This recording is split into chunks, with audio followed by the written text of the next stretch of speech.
Assalamualaikum warahmatullahi wabarakatuh. Izin memperkenalkan diri, nama saya Jainuddin dengan NIM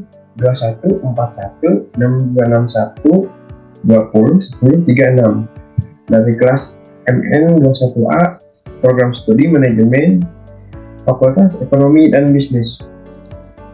Di sini saya akan mempresentasikan studi kelayakan bisnis showroom motor.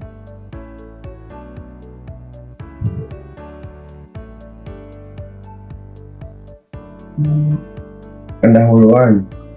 Adanya perkembangan berbagai teknologi yang mencakup pesat terhadap pertumbuhan di bidang industri penjualan saat ini, di mana kondisi ini memungkinkan perusahaan gagal dalam mencapai laba yang maksimal, dan kemungkinan yang lebih buruk lagi, perusahaan akan merugi. Dengan persaingan dunia usaha yang semakin ketat, mengharuskan perusahaan terus bertahan dan mampu menghasilkan laba sesuai dengan tujuan sesuatu perusahaan, yaitu mencari atau mencapai laba yang maksimal. Sepeda motor merupakan jenis kendaraan yang paling banyak digunakan masyarakat Indonesia karena sepeda motor lebih mudah dan praktis dikendarai dibandingkan dengan kendaraan yang lain. Perkembangan teknologi yang sangat canggih dan semakin cepat dari tahun ke tahun, khususnya dalam bidang otomotif, menimbulkan persaingan yang ketat di antara perusahaan otomotif khususnya untuk produk motor.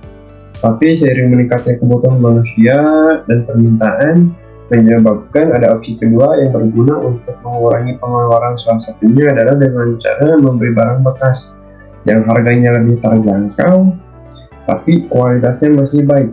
Saat ini usaha barang bekas yang sedang berkembang yaitu jual beli sepeda motor bekas atau showroom motor. Tentunya berbagai showroom motor bekas yang semakin marak membuat persaingan jual beli motor semakin kompetitif. Sehingga untuk dapat bertahan dalam persaingan bisnis otomotif ini, setiap showroom harus menyediakan sesuatu yang berbeda antara showroom yang satu dengan yang lainnya. Salah satunya dengan melihat kompetisi sepeda motor saat ini sangat menarik untuk mengetahui strategi apa saja yang digunakan untuk memperluas wilayah pemasaran. Maka peneliti tertarik untuk melakukan penelitian tentang studi kelayakan bisnis showroom motor.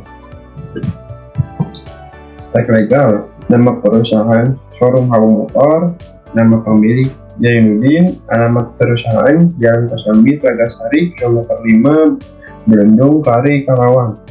Jenis perusahaan, usaha mandiri, jenis produk, sepeda motor, akte notaris, AHU, strip 780.HU.02.01. Aspek pasar.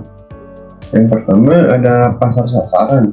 Harus dijadikan suatu pedoman untuk menentukan berdasarkan strategi yang dibutuhkan. Sebagai contoh, jika tujuan utama produk adalah meningkatkan volume penjualan atau pertumbuhan pangsa pasar, maka biasanya alternatif utama yang dipertimbangkan adalah strategi permintaan yang selektif, yang berfokus pada upaya merebut pelanggan dari pesaing atau memperluas pasar yang dilayani. Yang kedua ada target pasar. Untuk target pasar masih bersifat umum untuk semua kalangan masyarakat. Dan yang terakhir ada peluang pasar. Karakteristik dan besarnya peluang pasar harus ditetapkan secara jelas berdasarkan analisis pasar dan pengukuran pasar. Analisis pasar menggunakan informasi mengenai siapa yang membeli bentuk produk dan siapa yang tidak membelinya. Berbagai situasi penggunaan produk. Ada aspek finansial, komponen-komponen dari tahun ke tahun atau 5 tahun yang akan datang. Dari 2024, 2025, 2026, 2027, dan 2028. Ada kas masuk, total investasi, dan pendapatan. Ada juga kas keluar seperti pemberian akibat tetap, gaji, listrik, air, biaya pemeliharaan, pajak, penyusutan, biaya administrasi, biaya lainnya, total kas keluar, surplus, dan saldo awal kas tahun lalu. Kesimpulan, Jadi kelayakan bisnis showroom ditinjau dari beberapa aspek, yaitu aspek keuangan, aspek operasional, aspek manajemen, aspek hukum dan legalitas, serta aspek ekonomi dan sosial.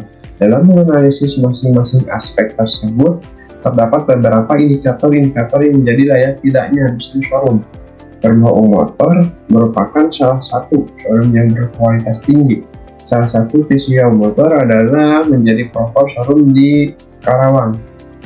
Aspek teknis dan operasional membahas tentang bagaimana tata cara pelayanan yang diberikan kepada konsumen agar konsumen merasa nyaman dan dapat menciptakan loyalitas konsumen pada showroom Motor.